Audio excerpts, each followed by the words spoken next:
오늘 우리가 읽은 말씀을 가지고 예수님을 만나면이란 제목으로 함께 말씀을 나누고자 합니다. 최근 가뭄으로 인해 농가들의 비상이 걸렸습니다.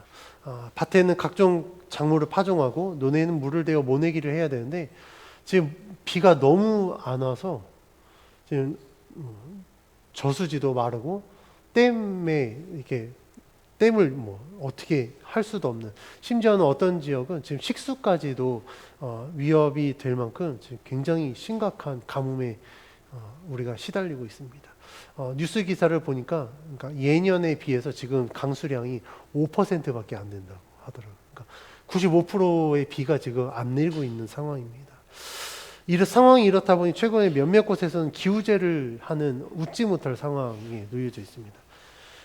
기후제에 대한 뉴스를 접한 사람들은 오죽했으면 기후제까지 드릴까라는 여론이 있는가 하면, 어떤 사람들은 기후제를 드린다고 해서 비구름이 생기겠냐라고 이야기도 합니다. 부정하는 여론의 대부분은 기후제에는 미신이라고 생각하기 때문에 그렇습니다.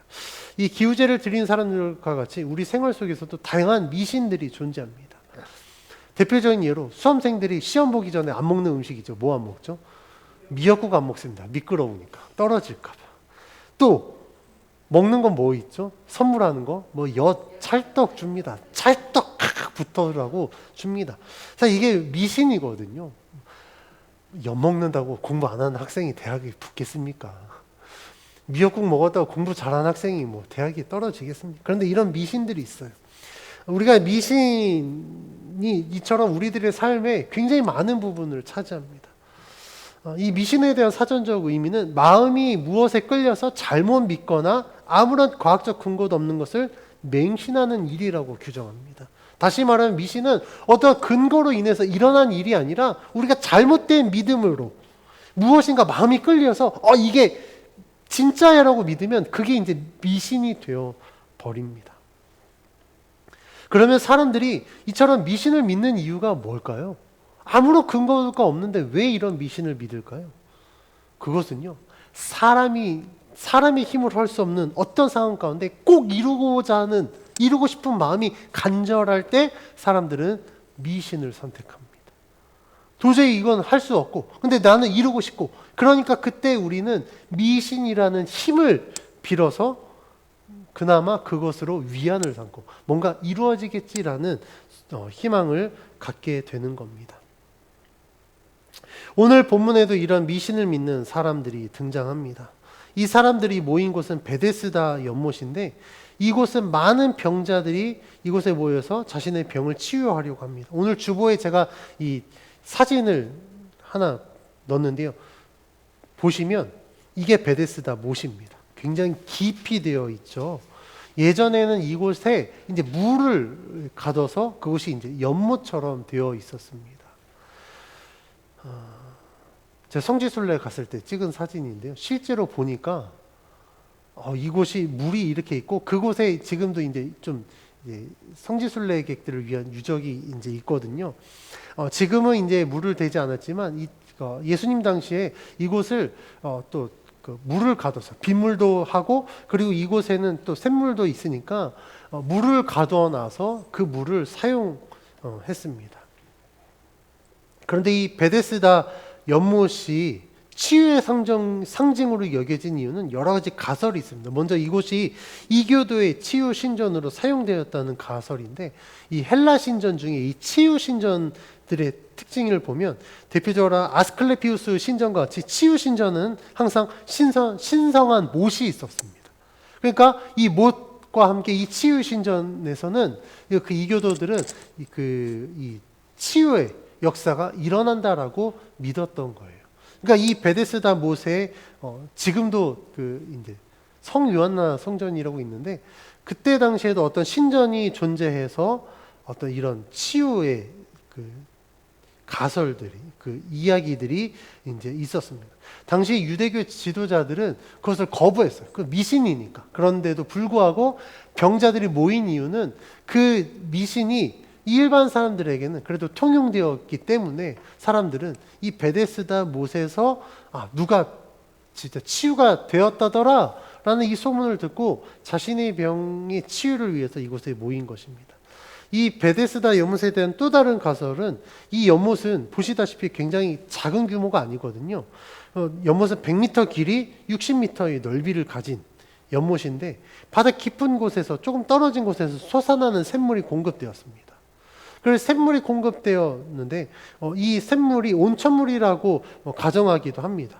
근데 이 물이 때로는 유입될 때, 때때로는 이제 진동을 일으킨 거예요. 기존의 물에서 물이 이렇게 솟아나면 이게 뭐 뽀글뽀글뽀글 하고 일어나는 것처럼, 그렇게 이제 진동이 있다 보니 4절에 기록된 것 같이 사람들이 이 진동을, 천사들이 그 물을 확 움직여서 진동이 일었다라고 믿은 겁니다. 근데 그 진동이 일었을 때 가장 먼저 그 물에 뛰어든 사람이 병 고침을 받았다라고 그런 정설이 있었습니다. 지금 우리에게는 이런 장면이 참 터무니없는 일처럼 들리겠지만, 당시에 몇몇 사람들 아마도 병이 나았던 것 같아요. 전혀 근거가 없지도 않았던 것 같습니다. 그 이유는 베데스다 연못에 흐르는 물이 붉은색이었는데, 아마도 이 붉은색은 그 온천물이 유입되면서, 지금으로 따지면 유황온천이 아닌가 싶어요. 유황온천 혹시 가보셨나요? 유황온천 가면 피부병도 낫고 뭐 그렇다고 하니까, 굉장히 우리 몸에 좋은 성분들을 이제 하니까, 아무래도 그런 성분들 때문에 개 중에는 정말 병이 나은 사람이 있었던 것 같아요. 그렇다 보니 사람들이 이 베데스다 물이 동할 때 들어가면 병이 나 라고 믿고 수많은 병자들이 이곳에 모인 겁니다. 이 베데스다 못에 모인 사람들의 증상을 보니 3절에 보니까 맹인, 다리 저는 사람, 혈기 마른 사람들이 있었습니다. 맹인, 다리 저는 사람, 혈기 마른 사람은 지금으로 따지면 중풍병을 의미하거든요. 이런 사람들의 특징은 당시의 의술로는 도저히 고칠 수 없는 병들이었습니다. 그렇다 보니 이 사람들은 의술로는 불가능한 일들, 그러면 낳고는 싶고, 그러니까 미신이라도 내가 의지해서 내가 이 병을 좀 고침받고 싶다라는 이 간절한 마음이 있었던 사람들이 이 베데스다 연못에 모이게 된 겁니다. 그 중에서도, 이 수많은 병자들 중에서도 아주 상태가 심각한 사람이 등장합니다. 그 사람이 바로 오늘 본문에 나오는 이 병자인데, 이 사람이 왜 심각하냐면 이 사람의 병은 38년 동안 지속되었다라고 기록하고 있습니다. 이 사람의 나이가 몇 살인지는 모르겠어요. 만약에 나이가 38살이라고 한다면 이 사람은 태어나면서부터 이 병 든 채로 살아가고 있는 겁니다. 만약에 이 사람이 60세라고 한다면 한 22살부터 이 병이 시작된 거예요. 자, 태어나면서부터 38년 동안 병을 앓았든, 아니면 젊은 시절부터 병을 앓았든, 중요한 거는 이 38년의 긴 시간 동안 이 사람은 이 병으로 인하여서 자유로운 삶을 살지 못했다라는 겁니다. 그리고 오늘 이 성경 본문이 그 병자가 38년 동안 병을 앓았다라고 기록하는 이유는요, 고대 문서들의 특징 중에 하나가 이 치유한 사람의 능력을 부각시키기 위해서 그 병자의 투병 기간이나 아니면 증상에 대해서 아주 자세히 기록하고 있습니다. 다시 말하면 오늘 성경 본문이 38년 된 병자를 부각시키는 이유는 이 병자를 치유한 이 예수님의 능력이 얼마나 뛰어난 것인가, 얼마나 대단한가를 부각시키기 위해서 이 38년 된 병자라고 기록하고 있는 것입니다. 다시 본문으로 돌아와서 이 38년 된 병자의 유일한 소망은 물이 동할 때 자신이 가장 먼저 들어가서 자신의 병이 고침받는 것이 유일한 소망이었습니다. 그런데 그가 처한 현실은 전혀 불가능한 상황이었습니다. 그 이유는 그는 사람들의 도움이 없이는 스스로 가장 먼저 들어갈 수 없는 상황에 놓여져 있었기 때문에 그렇습니다. 오늘 본문 7절에 그 내용이 기록되어 있는데 다 같이 7절 말씀 함께 봉독합니다. 시작. 병자가 대답하되 주여 물이 움직일 때 나를 못에 넣어주는 사람이 없어 내가 가는 동안에 다른 사람이 먼저 내려가나이다. 병자의 고백처럼 이 사람은 다른 사람이 도와주지 않으면 절대 먼저 그 연못에 들어갈 수 없는 상황인 거예요. 그건 무엇을 의미합니까? 스스로 움직임이 자유롭지 못한 상황이라는 사실입니다. 그럼에도 불구하고 이 사람이 베데스다 못에 들어가는 것을 포기하지 않는 이유는 두 가지일 겁니다. 첫째는 누군가가 나를 불쌍히 여겨서 나를 도와서 정말 이 물이 통할 때 나를 먼저 던져주지 않을까라는 어떤 막연한 기대가, 아니면 조금씩 내가 움직여서 이동해서 언젠가는 내 첫 번째 들어갈 만한 순번이 돌아올 때까지 정말 저 연못에 가까이에 내가 가면 그 순간에 내가 들어가서 낫지 않을까라는 이런 아주 막연한, 이루어지기 굉장히 힘든 이 소망을 가지고 살아가고 있었다라는 겁니다. 이렇게 현실적으로 불가능한 일을 정말 삶의 유일한 소망으로 갖고 살아가고 있는 이 38년 된 병자에게 예수님이 다가갑니다. 오늘 본문 6절 말씀 같이 한번 봉독합니다. 시작. 예수께서 그 누운 것을 보시고 병이 벌써 오랜 줄 아시고 이르시되 내가 낫고자 하느냐. 아멘. 예수님은요, 이 병자에게 다가가셨을 때 이 병자의 모든 상황을 다 알고 계셨습니다. 그가 얼마나 오랜 기간 동안 이 병을 앓고 있었는지, 이 병세가 얼마나 위중한지도 알고 있었습니다. 예수님이 이 병자의 병이 얼마나 되었는지 알고 있었기 때문에 그에게 다가가신 거예요. 그리고 예수님이 이 병자에게 물어보시죠. 내가 낫고자 하느냐. 예수님의 이 질문에 병자는 다음과 같이 대답합니다. 좀 전에 봉독했던 7절 말씀 다시 한번 봉독합니다. 시작. 병자가 대답하되 주여, 물이 움직일 때 나를 못에 넣어주는 사람이 없어 내가 가는 동안에 다른 사람이 먼저 내려가나이다. 아멘. 저는 이 말씀을 읽으면서 예수님은 예수님이구나라는 사실을 다시 한번 깨닫게 됩니다. 왜냐하면 제가 만약에 예수님이었다고 한다면 야, 내가 낫고자 하느냐라고 했을 때 yes or no, 네 아니면 아니요라고 대답해야 되는데 지금 뜬금없는 대답하고 있어요. 야, 내가 낫고자 하느냐라고 하는데 뭐라고 대답하죠? 네 아니요도 아니고 내가 정말 이 못에 들어가고 싶은데 내가 아무도 나를 도와주는 사람이 없어서 다른 사람이 먼저 내려갑니다. 이 말인즉슨 무엇을 의미하겠습니까? 지금 이 병자는 당신이 그럼 나를 도와서 내가 저 길을 좀 먼저 들어갈 수 있게 해주시겠어요? 라고 그런 뉘앙스로 이 모든 상황을 이야기하는 거거든요. 그런데 예수님의 질문에 대한 답은 될 수 없는 겁니다. 낫고자 하면 우리 성도님들 뭐라고 대답하겠습니까? 간절하면 네, 저 진짜 낫고 싶어요. 그리고 나서 근데 내가 지금 상황이 이러해서 못하니 당신이 좀 나를 도와주실 수 없겠어요? 라고 하지 않을까요? 저만 그렇게 생각하는군요. 저는 이 말씀을 읽으면서 진짜 예수님 그 인내심이 대단하다라고 저는 느꼈습니다. 근데 예수님은 이 병자의 말을 다 들으세요. 그리고 예수님의 질문에 직접적인 답이 아님에도 불구하고 예수님께서는 이 병자의 말을 다 들으신 이유가 있습니다. 왜냐하면 예수님은 병자의 대답을 통해 그가 얼마나 헛된 소망을 갖고 있는지를 확인시켜주기 위함입니다. 지금 이 사람은 사실 될 수 없는 일을 지금 희망하고 기대하고 있는 거거든요. 예수님은 이 병자의 입술을 통해서 될 수 없는, 이루어지지 않는 이 소망, 헛된 소망에 대한 모든 고백을 다 듣고 난 이후에 그가 갖고 있는 이 헛된 소망을 다 없애고 예수님이 그가 진짜 병이 낫고자 하는 그의 원래 원천적인 이 소망을 예수님이 이루어 주기 위해서 그의 말을 다 듣고 있습니다. 근데 헛된 것에 소망을 두고 살아가는 것은요, 비단 이 병자만의 문제가 아닙니다. 우리들의 삶에서도 이런 모습들이 얼마나 많이 있는지 몰라요. 그리스도인들이 갖고 있는 가장 헛된 소망 무엇이 있을까? 대표적인 예는요, 내가 좀 여유로운 안정적인 삶이 주어지면 내가 주를 위해서 더 많이 봉사하고 더 많이 헌신할게요 라는 아주 말도 안 되는 헛된 소망을 갖고 있습니다.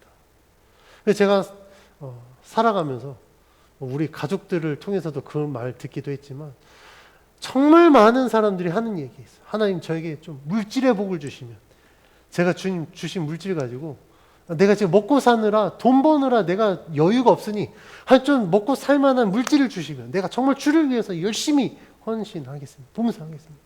선교제도 헌금하고 뭐 제가 다녔던 교회 중에 성전 건축한 교회가 2교회가 있었거든요. 내가 진짜 건축 헌금도 내가 해서 내가 진짜 한 층을 아니면 한 실을 내가 책임지고 헌금하겠습니다.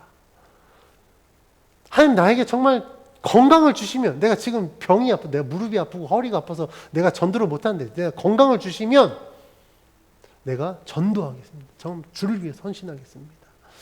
우리 청년들은요 바빠요. 시간이 없어요. 막 스펙 쌓느라 정신이 없습니다. 그러니까 청년들이 기도 하나님 나에게 시간적 여유를 좀 주시면 내가 정말 기도도 하고 말씀도 하고 하나님 내가 정말 열심히 주를 위해서 하겠습니다. 근데 이런 것들이 왜 제가 헛된 소망이라고 말씀드리냐면 이거는 이루어질 수 없는 일이기 때문에 그래요. 물질이 없어서 헌금을 못한다. 시간적 여유가 없어서 내가 말씀 묵상 못하고 기도할 수 없습니다. 내가 건강하지 않아 전도할 수 없어. 이거는요 다 핑계입니다. 그런 것들이 없어서 못하는 게 아니라 그렇게 자기가 하나님 앞에 드릴 만한 마음이 없기 때문에 믿음이 없기 때문에 못하는 거예요. 정말로 하나님을 위해서 살고 싶은 자들은요 물질과 건강, 시간의 여유가 허락되어서 하는 게 아니라 그것이 주어지지 않아도 자신이 갖고 있는 것을 쪼개서라도 주를 위해서 드립니다.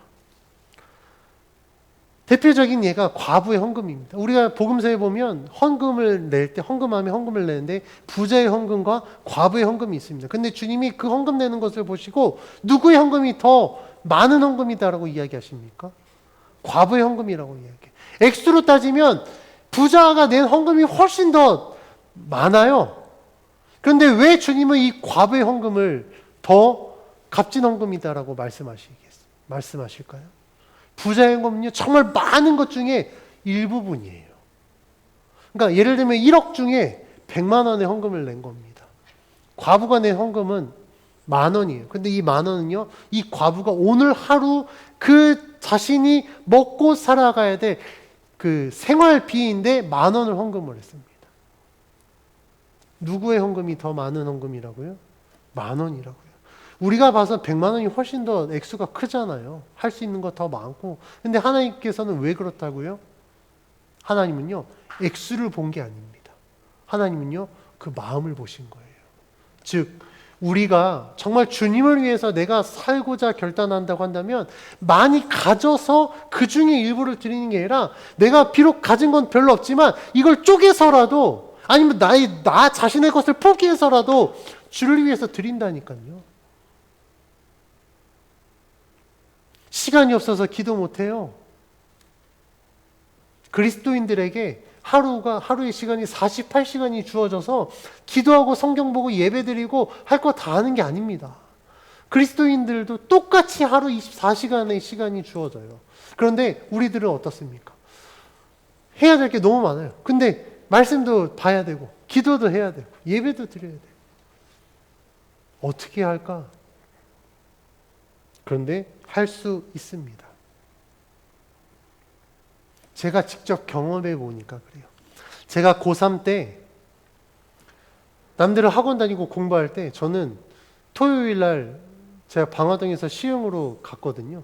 그래서 토요일 날 학생회 예배 드리고 청년부 예배 드럼 쳐주고 주일 날 아침 7시 학생부 기도회 하고 1부 예배 드리고 그 다음에 11시 예배 드리고 그리고 오후에 청년부 예배 드럼 쳐주고 저녁 예배 드리고 집에 가면 9시였어요. 그 9시에 이제 독서실 가죠. 그럼 독서실 가서 공부가 되겠습니까? 피곤해서. 사실 지금 고백하지만 잤습니다. 월요일 학교 가요. 그러면 학교 가면 너무 힘들어요. 애들이 저한테 그래요. 야, 남들은 주말 지나 월요일 되면 쌩쌩이 좋은데 너는 왜 월요일마다 그렇게 애가 매가리가 없냐라고 이야기해요. 힘드니까. 주말에 교회에서 열심히 불태웠으니까. 저희 담임 선생님이 걱정했습니다. 너 그러다 대학 못 가면 어떡할래? 토요일 날 자율학습이 있었는데 자율학습 들어오라고 하더라고요. 제가 선생님께 말씀드렸습니다. 선생님, 자율학습 빠지고 대학 못 가는 건 제가 책임지겠습니다. 그런데 만약에 제가 교회를 안 가고 자율학습 하는데 대학 못 가면 선생님이 제 인생 책임지시겠습니까? 그때 선생님이 대답 못 하더라고요. 그래서 우리 반에서 유일하게 토요일날 자율학습 빠진 게 저였습니다. 한 가지 말씀드리면 우리 반에서 그때 당시에 대학 합격 가장 먼저 된 합격 1위가 저였어요. 제가 합격증 가지고 선생님께 가서 이야기할 정도 그랬습니다. 제가 잘나서 그런 게 아니라 그때 경험해 보니 내가 하나님 앞에 시간을 드리면 무엇을 드리면 남들이요 3시간 동안 할 수 있는 거를 하나님이 1시간 동안 할 수 있게 하나님이 지혜를 주시고 뭔가 능력을 주시더라고요. 그러면 3시간 동안 할 거 1시간 했습니다. 그럼 몇 시간 남아요? 2시간 남아요. 그 2시간으로 기도하고 예배드리고 할 거 하는 거예요. 그러니까 우리가 남들보다 더 많은 것을 갖고 있어서가 아니라 정말 내가 주를 위해서 살기를 결단한다면 내가 갖고 있는 것을 쪼개서라도 하나님 앞에 드리게 되는 겁니다. 하나님이 그래서 우리들이 드리는 것에 있어서 어떤 액수나 어떤 가치를 하나님 따지지 않아요. 표면적인 것으로 가치를 따지지 않습니다. 그 마음의 중심을 보시고 이것을 어떤 마음으로 어떤 의도로 드렸느냐를 하나님은 여기시고 그것을 기뻐하십니다. 이 베데스다 못에 있었던 병자도요 정말 헛된 소망을 품고 살아가는 거예요. 그런데 예수님께서는요 그가 갖고 있는 헛된 소망을 끄집어내서 너는 이게 최선의 방법이라고 생각하지 유일한 해결책이라고 생각하지 근데 주님이 말씀하십니다. 그거 아니야. 그 직접 보여주시는 거예요. 그가 갖고 있는 게 얼마나 헛된 소망인지. 그래서 예수님은 물이 동할 때 그가 들어가서 병 고침을 받는 것이 아니라 예수님을 만나서 예수님이 말씀하시면 그 말씀을 믿으면 38년 된 병일지라도 치유를 받을 수 있다는 것을 예수님 직접 보여주십니다. 근데 이 사건에서 우리가 주목해야 될 사실이 한 가지 있습니다. 그것은 무엇이냐면 예수님을 믿지 않는 사람도 예수님을 만나며 생명을 얻는다라는 거예요. 누가 예수님을 만날 수 있는가? 교회 다니는 사람, 예수님 믿는 사람이 예수님 만나는 거 아니야 라고 생각할지 몰라요. 그런데 오늘 본문 말씀에 보니까 그렇지 않습니다. 즉 예수님이 다가간 이 사람은요 예수님을 믿지 않는 사람이었어요. 복음사에 예수님을 만난 자들은 대부분 예수님을 그리스도로 믿습니다. 지금까지 우리가 요한복음을 살펴보면 세례 요한, 예수님의 제자, 수가성 여인, 왕의 신하 보면 예수님을 다 믿는 자들이었습니다. 근데 예수님을 만나서 예수님을 통해서 놀라운 일을 경험한 자들 다 예수님을 믿었어요. 근데 오늘 본문에 나온 병자는요 예수님을 알지도 못하고 믿지도 않는 자였습니다. 예수님에 대한 이 병자의 증언이 13절에 기록되어 있는데 13절 말씀 우리 다 같이 한번 봉독해 봅니다. 시작. 고침을 받은 사람은 그가 누구인지 알지 못하니 이는 거기 사람이 많으므로 예수께서 이미 피하셨습니다. 본문에 기록된 것처럼 병자가 고침을 받았는데 예수님이 누구인지 몰라요. 그리고 고침받고 나서 예수님을 믿었느냐? 믿지도 않습니다. 이 사람이 예수님으로 말미암아 고침을 받고 예수님을 믿었다라는 성경의 기록이 없습니다. 복음서에 예수님을 통해 치유를 받은 많은 사람이 예수님을 믿고 그 경험으로 예수님을 증거하는 이야기들이 굉장히 많아요. 그게 당연한 패턴입니다. 그런데 오늘 본문에 나오는 병자는요, 복음서에 나온 다른 병자들과 달랐습니다. 그러나 이런 상황이 오히려 더 큰 은혜가 될 수 있는 건, 예수님은 믿는 자들을 대상으로 사역을 하신 게 아니라 믿지 않는 자들을 대상으로도 복음을 증거하고 그들의 그들의 문제를 해결해 주신다라는 겁니다.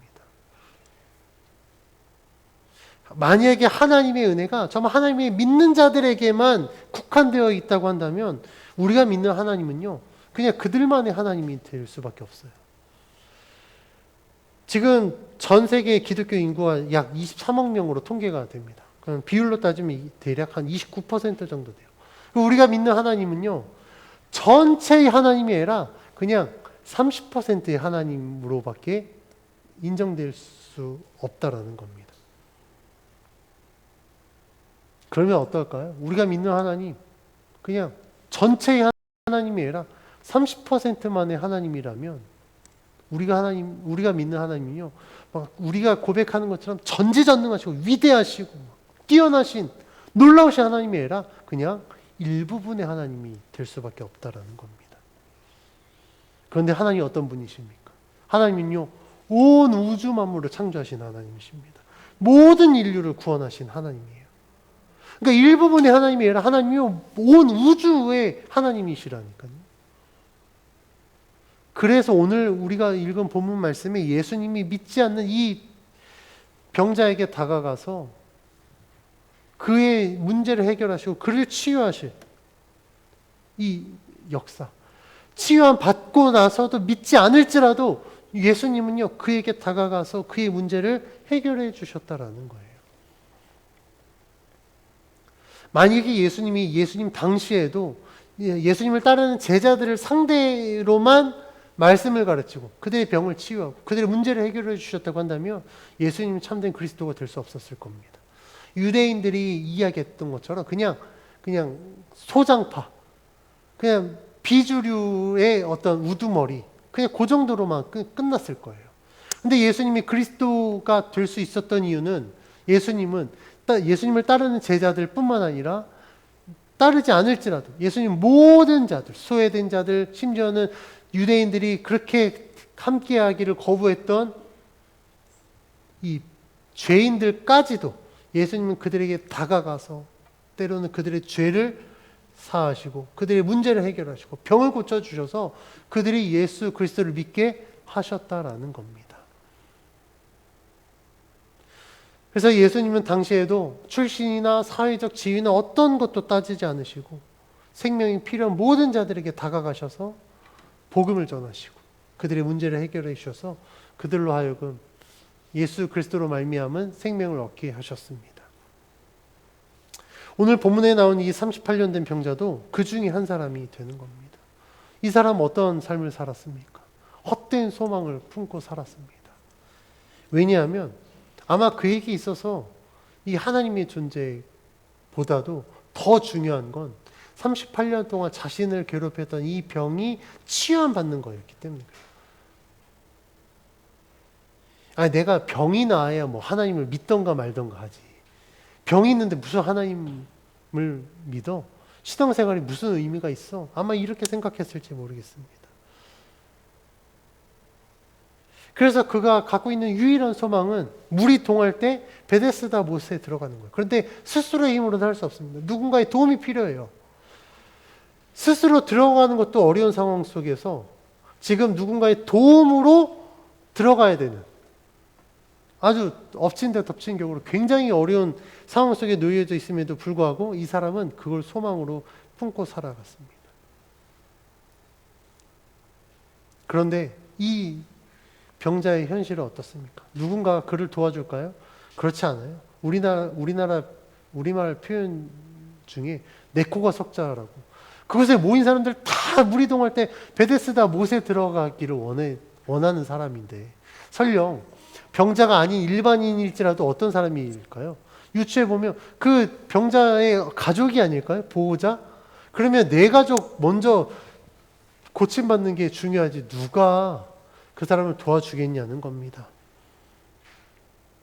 근데 이 병자가 베데스다 못에 들어가지 않아도 병이 고침받을 수 있었던 이유가 있었죠. 그것은 바로 예수님과의 만남이었습니다. 이 만남이 뜻밖의 만남이에요.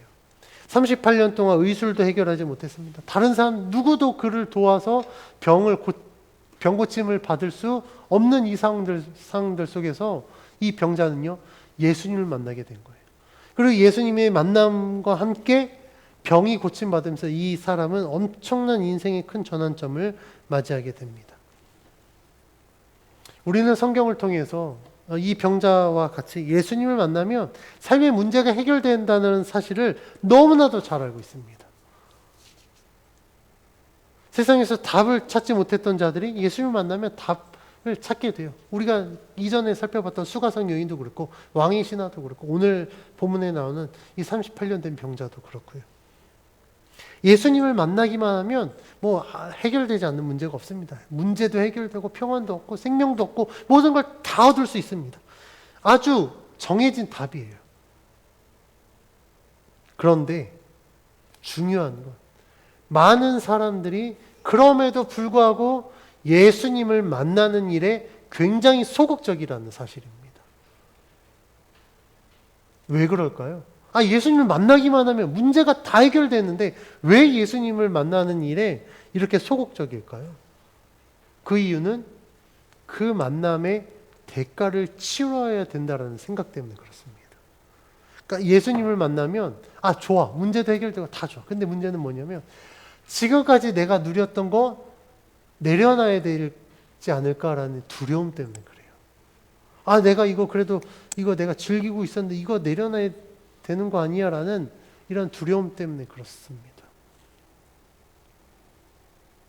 그래서 우스갯소리를 제가 만났던 한 친구는요, 은혜 받는 걸 두려워했어요. 왜 은혜 받는 거 두렵냐고 물어봤더니 은혜 받으면 나 신학교 가야 될 것 같아서. 그래서 제가 웃었습니다. 야, 신학교 아무나 가는 거 아니야. 은혜 받으면 다 신학교 가냐. 물론 저 때 당시에는 그런 문화들이 있었어요. 청소년 집회 가면 막 애들 막 울게 만들고 막 멜랑꼴리 할 때 갑자기 서원시켜요. 줄 위에 선신할 사람. 제 친구도 갑자기 수련회 갔다 오더니 말도 안 우즈베키스탄에 자기가 가겠다고. 그 친구 우즈베키스탄 갔을까요? 안 갔습니다. 막 그래요. 그러니까 내가 은혜 받고 정말 내가 주님을 만나서 더 하나님 앞에 온전한 삶을 살기를 원하지만 섣불리 그렇게 하지 못하는 이유는 내가 그렇게 은혜 받으면 내가 지금 갖고 있는 거, 누리고 있는 거 이거 내려놔야 되는 거 아니야? 라는 두려움 때문에 그렇습니다. 혹시라도 우리 성도님들도 그런 두려움 때문에 내가 주님 만나는 일에 소극적이지는 않으신가요? 그런데요, 그것보다 더 중요한 사실을 우리는 깨달아야 됩니다.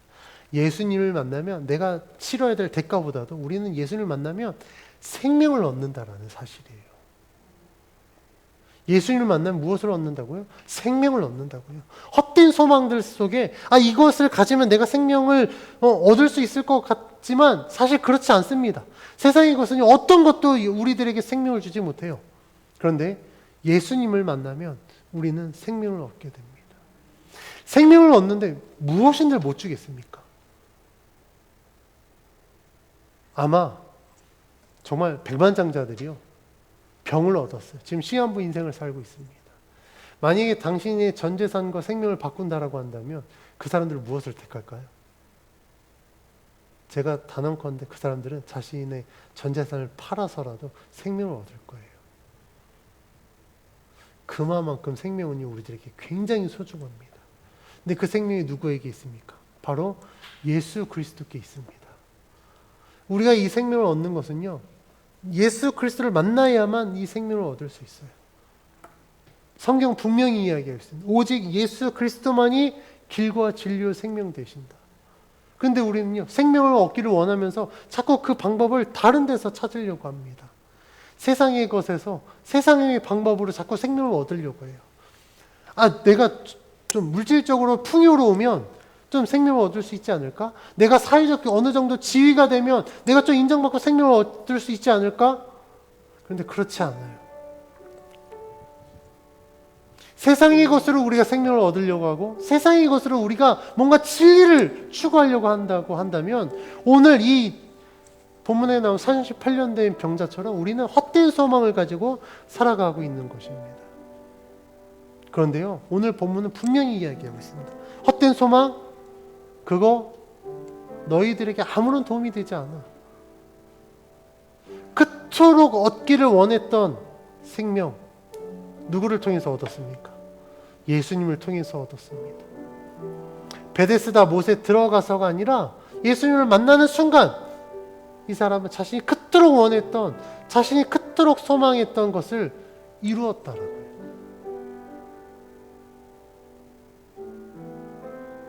주님은 지금도 우리에게 말씀하십니다. 우리들의 삶 속에 여러 가지 문제들이 있어요. 이게 이렇게 바뀌면 이 문제가 해결될 것 같은데, 그런데 어찌 보면 그게 나의 간절한 소망일 수 있겠지만 어찌 보면 이루어질 수 없는 헛된 소망일 수 있습니다. 그 모든 문제는요, 무엇이 해결해 주냐면 오직 예수 그리스도가 해결해 줘요. 예수 그리스도를 만나면 그 문제는요 해결되어집니다. 예수 그리스도를 만나면 지금까지 내가 삶의 가장 중요한 가치로 여겼던 것들이 얼마나 헛된 것인지 우리는 깨닫게 됩니다. 그리고 진짜를 우리는 얻게 돼요. 그래서 저는 우리 성도님들께 믿음으로 권면합니다. 우리 성도님들이 예수님을 만났으면 좋겠습니다. 내가 지금 갖고 있는 거, 쥐고 있는 거 이거 내려놓을 수밖에 없는 두려움 속에 살고 있습니까? 내려놓더라도요 예수님 한번 만나보세요. 그러면 여러분들이 지금 갖고 있는, 누리고 있는, 즐기고 있는 것보다 상상할 수 없는, 비교할 수 없는 놀라운 자유를, 평안을 예수님을 통해서 얻게 됩니다. 진짜를 얻으면요 가짜 얼마든지 버릴 수 있습니다. 여러분들의 삶 속에 예수님만이 유일한 생명이시고 길이시며 진리가 되심을 분명히 믿고 내 삶 속에 정말 그 주님을 내가 정말 진실되게 만나서 참된 생명을 얻고 하나님의 뜻대로 살아가는 우리 모두가 되길 주의 이름으로 간절히 축원합니다.